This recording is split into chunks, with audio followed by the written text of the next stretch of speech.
warahmatullahi wabarakatuh. Perkenalkan, nama saya Fauziania, guru dari SD Negeri 2 Mabuun, Kabupaten Tabalong, Provinsi Kalimantan Selatan.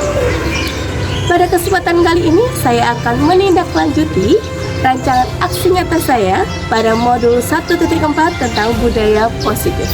Kemudian, saya akan berbagi praktik langsung dengan rekan sejawat di SD Negeri 2 Mabuun ini. Tak lupa, saya juga akan mendiseminasikan budaya positif ini kepada seluruh warga sekolah di SD Negeri 2 Mabuun. Selamat menyaksikan.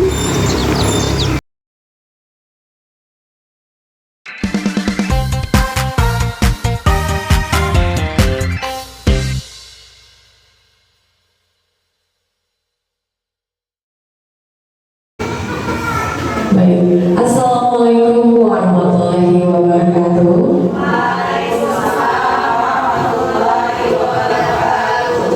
Selamat siang dan salam sejahtera bagi kita semua. Yang terhormat Ibu Kepala Sekolah SDN 2 Mabuun, yang kami hormati seluruh Dewan Guru SDN 2 Mabuun, dan yang kami hormati calon guru penggerak dari SDN 2 Mabuun. Pertama-tama marilah kita panjatkan puji dan syukur kehadiran Allah Subhanahu wa Ta'ala karena atas limpahan rahmat dan karunia-Nya lah pada hari ini, hari Sabtu, tanggal 24 Agustus 2024, kita dapat melaksanakan acara diseminasi tentang budaya positif oleh calon guru penggerak SDN 2 Mabuun. Baik, untuk membuka acara kita pada hari ini, maka bersama-sama marilah kita mengucapkan Bismillah.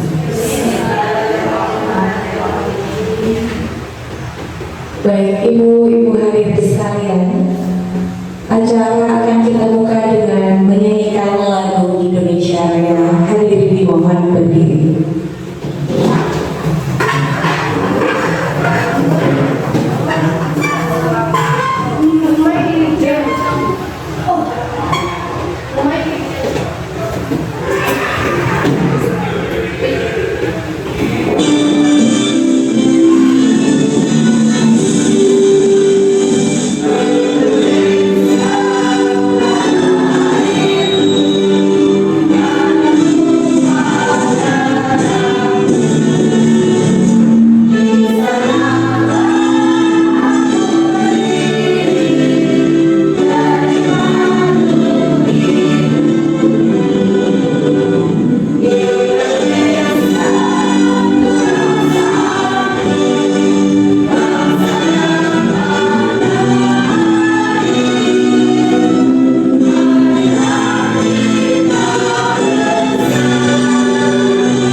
Dilanjutkan dengan menyanyikan lagu Mars Keruga.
Ibu-ibu acara akan kita lanjutkan dengan mendengarkan sambutan dari Kepala SDN 2 Mabuun.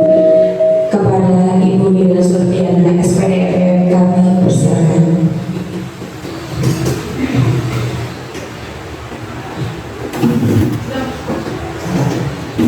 Bismillahirrahmanirrahim.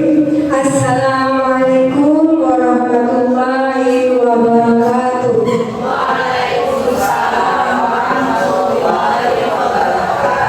Terima kasih kepada pembawa acara hari ini yang memberikan kesempatan untuk saya menyampaikan atau memberi sambutan.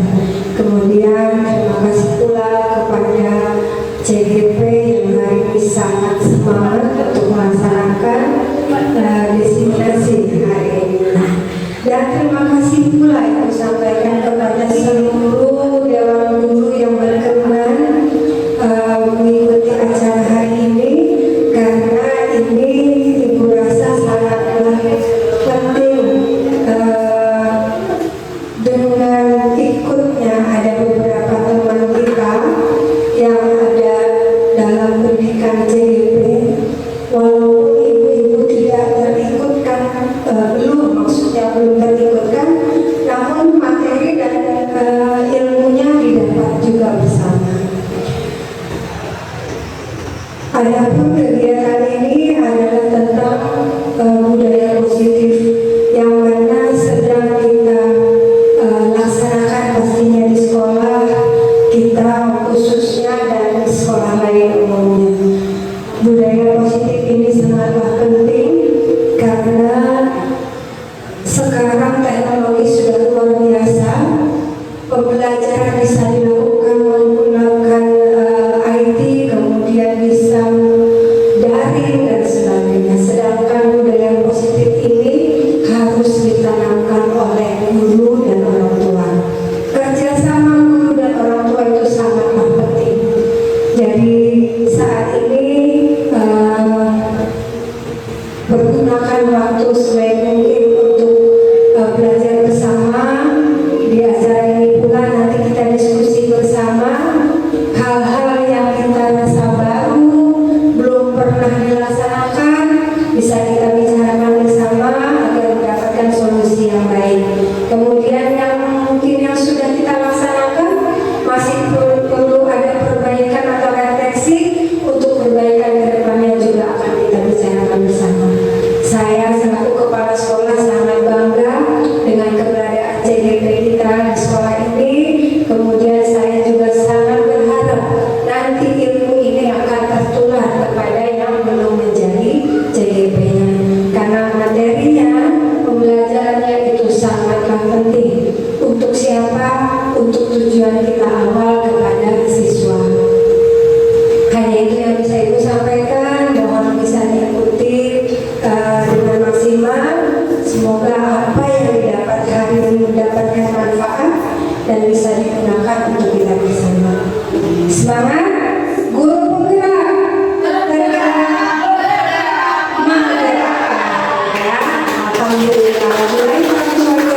Assalamualaikum warahmatullahi wabarakatuh.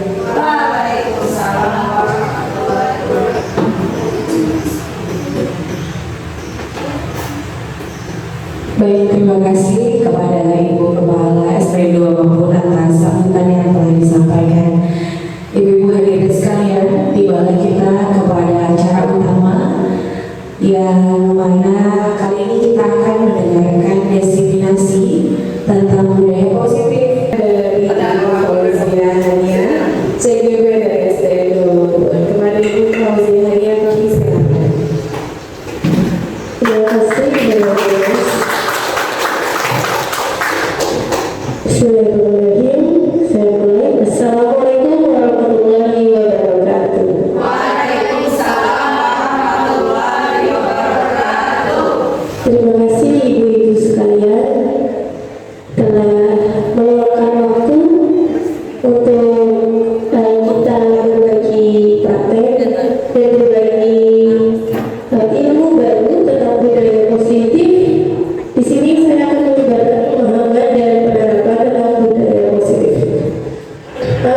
di SD 2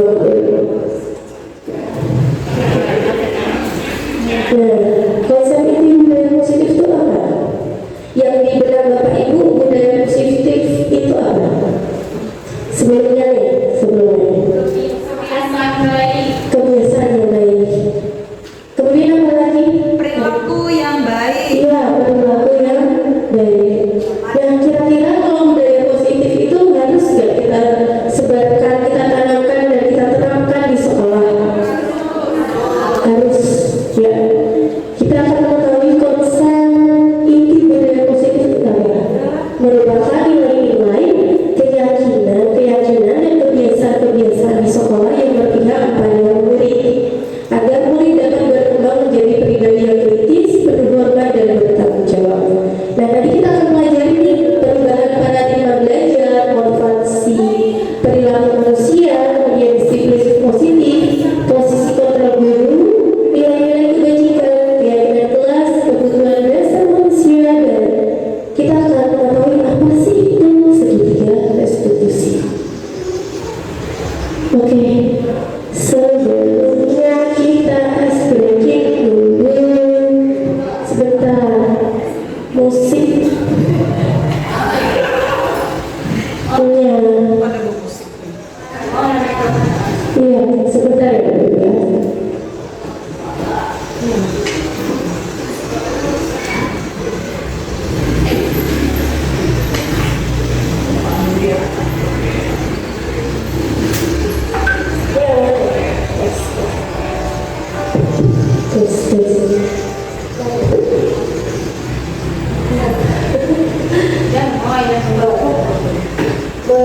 Bentar ya, dicek dulu. Oke, kita berdiri. Kita kalau berdiri ya Bapak Ibu ya. Jadi kita bergantung. Ya.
Pembelajaran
Nah, sebenarnya seperti apa? Nah, paradigma stimulus respon pendekatan teori kontrol itu yang pertama adalah stimulus responnya nih, contohnya realitas kebutuhan kita sama, sedangkan teori kontrolnya ternyata berbeda.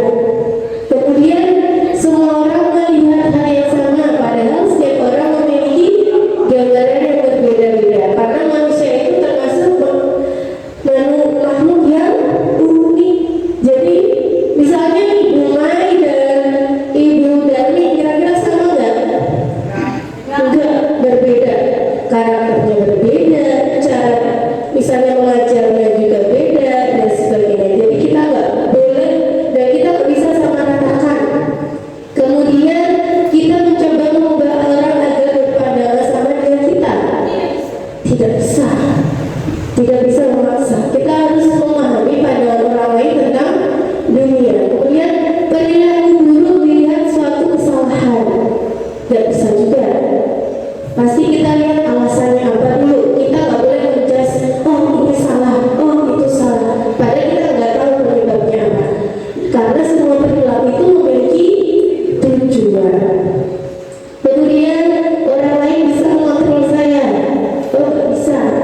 Harusnya apa? Hanya bapak ibu ini yang bisa mengontrol diri ibu sendiri atau anak-anak yang bisa mengendalikan mereka sendiri. Kemudian saya bisa mengontrol orang lain, nggak bisa juga karena kita nggak bisa mengontrol orang lain. Kemudian pemaksaan pada saat bujukan yang gagal, ini juga nggak bisa. Harusnya gimana? Kolaborasi dan konsensus menciptakan pilihan baru. Kemudian yang terakhir, model berpikir menang atau kalah. Kita kalau yang benar ini model berpikir menang. Jadi win-win solution. Nah, disiplin positif nih. Disiplin itu berasal dari kata disiplina yang berarti belajar. Disiplin mengacu pada disiplin diri yang memiliki tanggung jawab terhadap apa yang dilakukannya berdasarkan nilai-nilai yang diyakini. Nah, disiplin positif ini juga merupakan salah satu cara penerapan yang bertujuan untuk menumbuhkan kesadaran serta memberdayakan peserta didik tanpa imbalan, penghargaan, reward, ancaman atau hukuman. Jadi budaya positif ini bukan ketika mulai nih, Bu saya sudah tertib, Bu saya bisa mematuhi aturan apa imbalannya. Seperti itu boleh nggak? Ibu-ibu, halo, boleh tidak? Jadi kalau budaya positif itu harus memang wajib ditanamkan kepada siapa? Kepada murid, betul.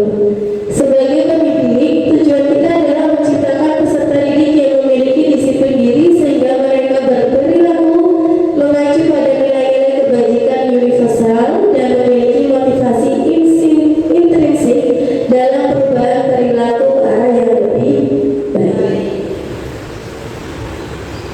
Nah, nilai-nilai kebajikan ini adalah profil pelajar Pancasila.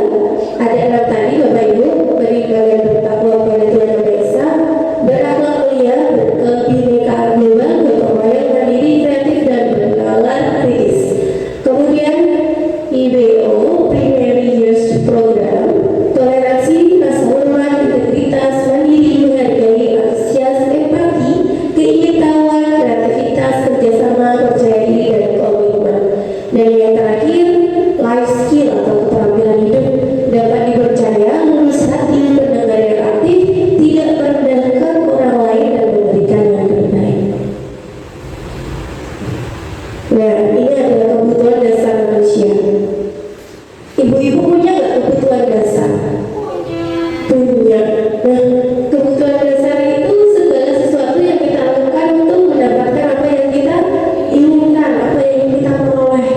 Seluruh tindakan yang kita lakukan memiliki tujuan tertentu dan semua usaha terbaik yang kita lakukan adalah dalam rangka agar kebutuhan dasar kita terpenuhi dengan baik.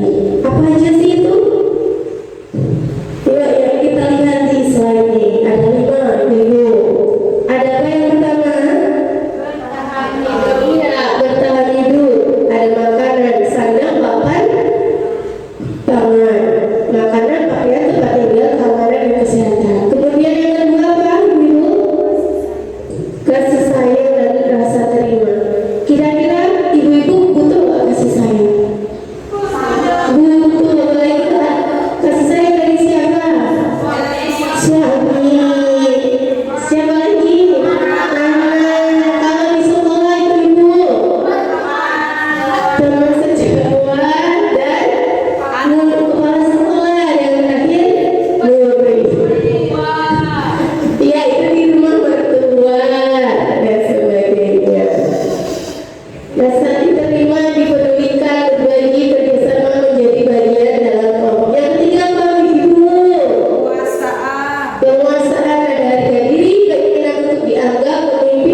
didengar.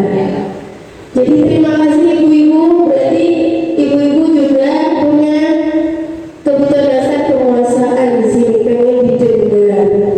Kemudian yang keempat apa? Kebebasan. Bukan yang arah negatif ya, tapi bisa mandiri, punya pilihan sendiri, mencoba hal yang baru, dan mampu mengendalikan arah dirinya. Kemudian yang terakhir apa ibu-ibu? Kesenangan, ada bermain, humor, antusias, tertawa. Kira-kira kalau hidup ini tanpa tawa bisa nggak sih? Nggak, kadang tawa rasanya kayak apa? Sepi, hambar, tanpa sayur tanpa garam, hambar. Ada motivasi perilaku manusia. Ini motivasi intrinsik dari dalam, kalau ekstrinsik dari luar, untuk menghindari ketidaknyamanan atau hukuman. Kemudian yang kedua, untuk menjadi orang yang mereka inginkan dan menghargai diri sendiri dengan nilai-nilai yang mereka percaya. Dan terakhir, untuk mendapatkan imbalan penghargaan dari orang lain. Kira-kira kalau dapat murid dapat hukuman, boleh nggak? Iya. Kemudian untuk hanya mendapatkan imbalan, boleh nggak? Enggak juga. Jadi yang pertama apa? Yang nomor berapa ibu-ibu? Nomor 2, menjadi orang yang mereka inginkan dan menghargai diri sendiri dengan nilai-nilai yang mereka percaya. Betul sekali ya ibu-ibu ya. Hukuman itu tidak terencana atau tiba-tiba, jadi tidak tahu apa yang akan terjadi atau tidak dilibatkan, bersifat satu arah aja. Misalnya, Bumai salah, Bumai harus push up, Bumai harus berdiri di depan. Itu hanya satu arah. Kemudian kalau konsekuensi terencana disepakati sesuai peraturan, murid tetap dibuat tidak nyaman atau sikap guru selalu memonitor murid. Yang ketiga, restitusi, proses menciptakan kondisi bagi murid untuk memperbaiki kesalahan, atau proses kolaboratif yang mengajarkan murid untuk mencari solusi sendiri. Jadi ini kita akan belajar nih bagaimana guru yang sebaiknya. Posisi kontrol seorang guru itu ada penghukum, pembuat rasa bersalah teman, pemantau, dan manajer. Ada yang mau ditanyakan nggak dari gambar ini? Oke, itu baru apa yang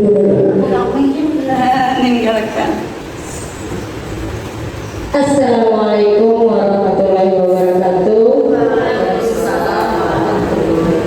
Langsung aja, yang ingin Ulun tanyakan itu untuk posisi kontrol seorang guru, manakah yang lebih efisien atau bijaksana yang perlu kita kembangkan sebagai guru? Yang lebih baik lah pilihannya buat guru, itu aja. Terus minta penjelasan lebih lanjutnya tentang manajer. Siap ibu. Jadi guru tanya posisi seorang guru yang tepat itu seperti apa? Jadi dari kelima ini, kalau guru sebagai penghukum itu kurang tepat dan tidak diperbolehkan. Kemudian kalau membuat rasa bersalah teman pemantau itu bisa dilaksanakan, tapi yang lebih tepat itu adalah sebagai manajer. Bagaimana kita sebagai seorang guru itu bisa memberikan pilihan kepada siswa bagaimana cara siswa itu menyelesaikan permasalahannya dulu. Jadi kalau manajer ini kita nggak semena-mena, kalau misalnya murid kita salah, kita nggak menjudge, oh kamu terlambat, kamu salah. Tapi tanyakan dulu, apakah jadi kita alasan kenapa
terlambat ke sekolah. Dia selalu tergesa-gesa hingga menyebabkan dia tidak bisa hadir tepat waktu. Jadi saya sebagai seorang guru harus menyelesaikan masalah tersebut menggunakan tahapan segitiga restitusi.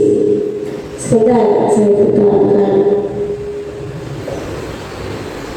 Ini videonya.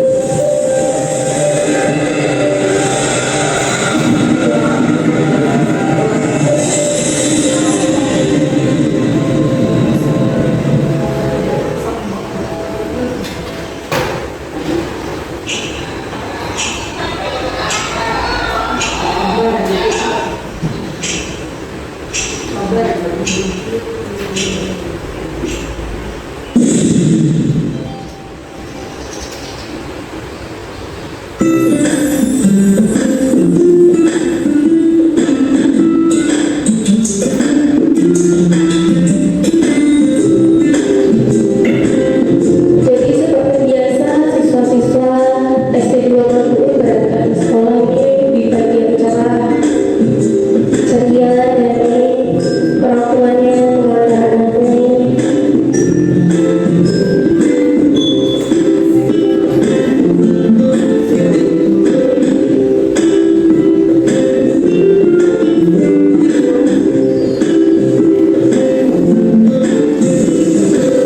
Nah, sesuai dengan budaya kita ya Bapak Ibu ya, kita menyambut siswa ketika berangkat sekolah. Jadi dibuat jadwal PKS sendiri. Dan tiba-tiba ini salah satu murid yang terlambat.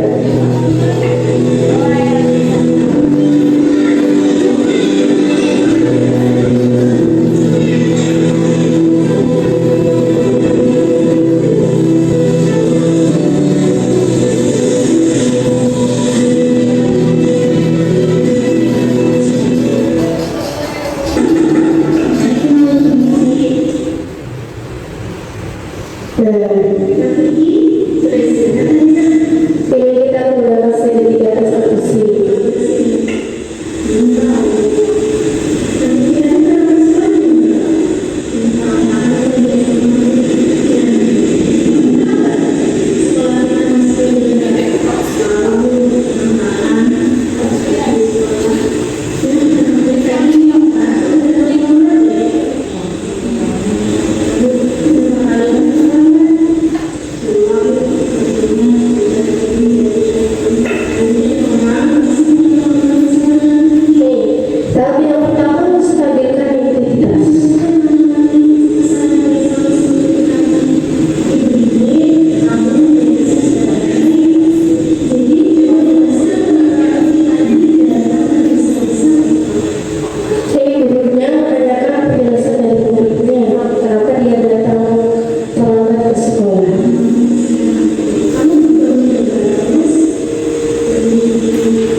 menurut pandangan Bapak Ibu ini ibu-ibu semua, setelah menyaksikan studi kasus tadi, apa saja dampak positif guru menerapkan segitiga restitusi dalam menyelesaikan permasalahan anaknya?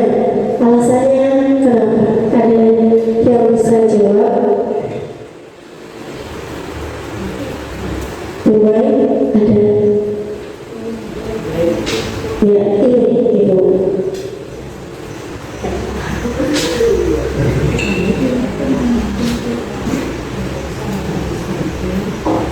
Menurut pandangan kita dari studi kasus tadi bahwa dampak positif untuk menerapkan segitiga restitusi tersebut, siswa sendiri dapat menemukan solusinya sendiri tanpa harus menerima hukuman.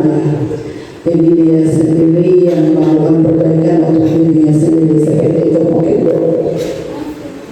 Iya, terima kasih. Boleh kita beri aplaus. Terima kasih, lumayan betul sekali ya.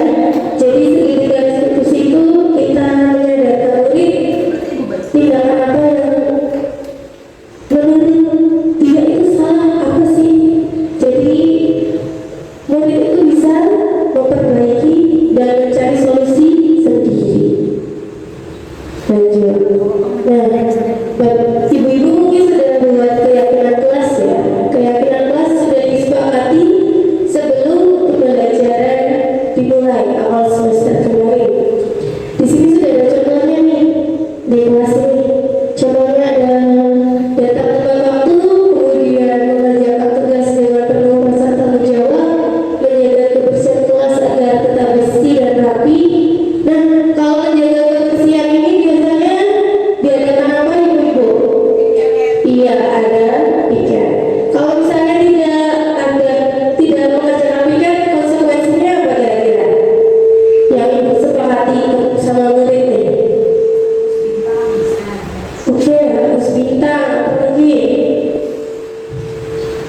Ada lagi? Harus bintang. Ada lagi? Sudah. Selain itu kalau misalnya tidak mengerjakan piket nih, bisa nih ketika piket selanjutnya membantu temannya di hari yang lain. Itu untuk menggantikan piket yang dia bolos piket. Kemudian ada mendengarkan guru dan orang lain saat berbicara, bersikap dan berkata baik, membudayakan 4 kata ajaib, tolong, maaf, permisi, dan terima kasih. Ada lagunya, tahu nggak? Kalau berbuat salah bilang maaf. Kalau butuh bantuan bilang tolong. Kalau dapat hadiah ucap terima kasih. Kalau kau mau lewat ucapkan permisi. Iya, itu bisa dinyanyikan di kelas. Jadi biar anaknya, oh kalau misalnya salah bilang maaf. Kalau butuh bantuan bilang tolong. Kalau dapat hadiah atau bantuan bilang terima kasih. Kalau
belajar tentang segitiga restitusi, suatu proses dialog yang dijalankan oleh guru agar dapat menghasilkan murid yang mandiri dan bertanggung jawab. Ada berapa ibu? Ada 3. Yang pertama, menstabilkan test. Kemudian yang kedua, validasi tindakan yang salah, dan yang terakhir, menanyakan keyakinan. Jadi kita mulai lagi ya ibu-ibu menghukum siswa ya. Oke? Oke. Saya jelaskan sedikit menstabilkan identitas itu seperti apa. Ini prinsip membuat kesalahan bagian dari proses pembelajaran. Berbuat contohnya nih, berbuat salah itu wajar. Tidak ada manusia yang sempurna. Ibu atau bapak juga pernah melakukan itu. Ibu atau bapak tidak mau mencari siapa yang salah ataukah bapak ingin mencari solusi dari permasalahan ini, dan kamu berhak merasa begitu. Nah, kalau caranya validasi tindakan yang salah seperti apa? Nah, ini prinsip setiap perilaku berupaya memenuhi suatu kebutuhan. Prinsip ini membuat kesalahan adalah bagian dari proses pembelajaran. Nah, kata-katanya seperti apa nih?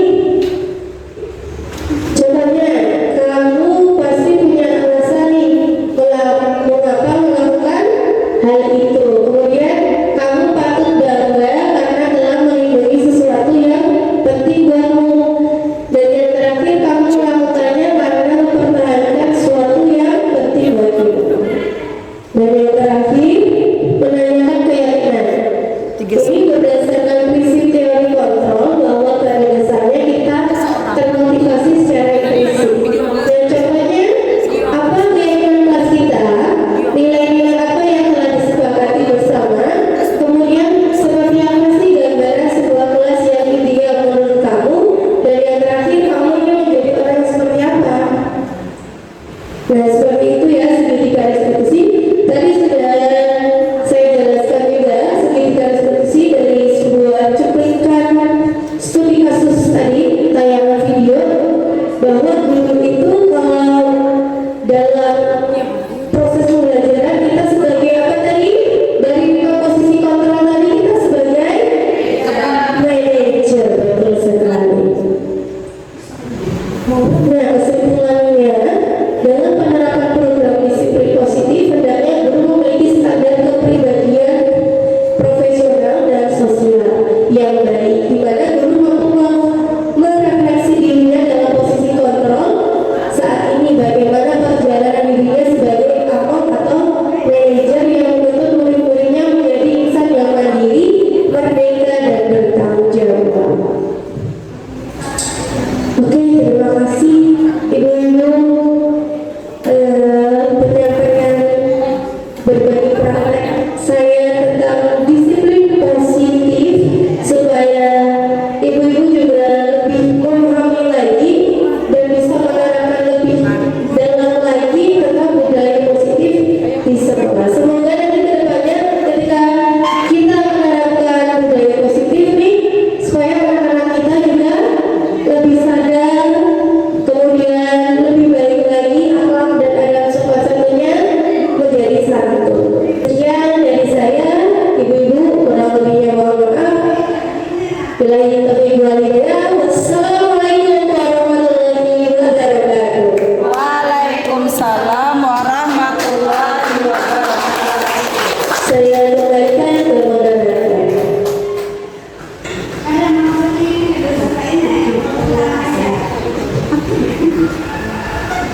Baik, terima kasih kepada Ibu Fauziania. Baik, ibu-ibu hadirin sekalian, tadi telah kita saksikan bersama penampilan dari Ibu Fauziania, yakni calon guru penggerak dari SDN 2 Pabuan. Sekali lagi kami mohon untuk memberikan aplaus yang meriah untuk beliau. Ibu-ibu hadirin sekalian, tiba kita di penghujung acara dan tentunya bersama-sama kita menutup acara siang hari ini dengan bersama-sama mengucapkan hamdalah. Dan sebagai pembawa acara pada acara siang hari ini, mohon maaf apabila ada salah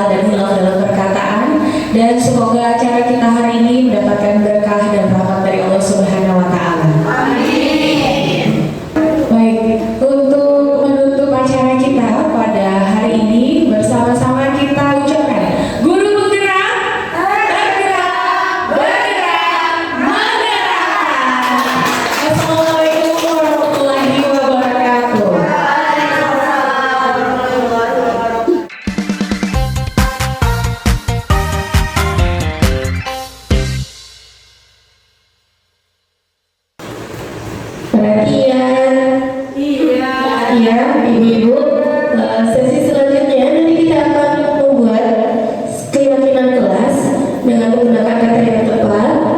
Kita nanti akan praktekkan secara langsung. Nanti ibu-ibu boleh maju satu persatu ke depan, dan di meja ibu-ibu nanti silakan tulis keyakinan kelas seperti apa sih yang menjadi harapan ibu-ibu yang bisa diterapkan di siswa nanti. Seperti itu. Bisa ya Bapak Ibu ya? Bisa. Iya. Iya, di dalam kelas Ibu. Nah,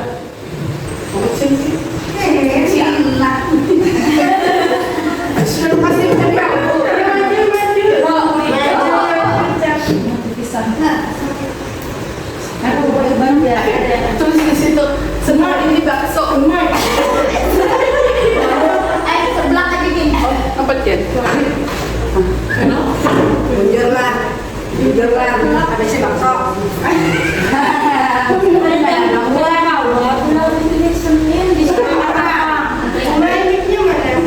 Itu di situ. Ini dengar kau lagi. Soalnya juga yang ada. Sebenarnya Ya, ibu-ibu, terima kasih sudah menyampaikan keyakinan kelas. Untuk selanjutnya ini saya bacakan di sini ada mendengarkan guru dan orang lain saat berbicara, kemudian bergiliran saat berbicara. Ya, boleh. Disiplin teman waktu datang ke sekolah, kemudian ada mendengarkan guru juga saat mengajarkan, menjelaskan, kemudian ada menjaga kelas agar tetap kondusif, kemudian ada tentang tepat waktu, dilarang ribut saat jam pelajaran dan mendengarkan apa kata guru, yang terakhir membuang sampah pada tempatnya. Jadi di sini saya coba lihat menurut Bapak, menurut ibu-ibu nih, dilarang, ada kata dilarang, itu boleh atau tidak? Tidak. Jadi kalau misalnya kita membuat keyakinan kelas nih ibu-ibu, kita harus menggunakan kata yang positif, dari kata yang negatif menjadi positif. Kira-kira opsi untuk mengganti kata dilarang ribut itu apa?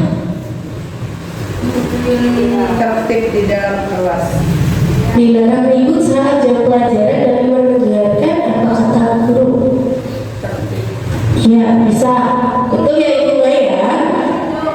Menjaga ketertiban kelas dan mendengarkan saat guru menjelaskan. Terima kasih ibu-ibu nih, sudah banyak yang sudah tepat. Jadi nanti ketika ibu-ibu menyusun keyakinan kelas, sebisa mungkin kata negatif itu tidak ada ya.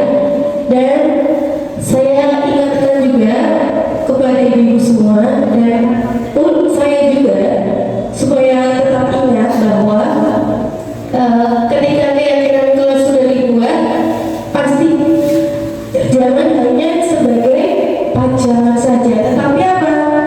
Kita juga harus menerapkannya, mengulang katanya setiap pagi. Jadi diingat-ingat lagi anak-anaknya. Anak-anak, keyakinan kelas kita apa aja? Ingat-ingat, pokoknya setiap hari diulang, makanya akan tertanam pada diri anak.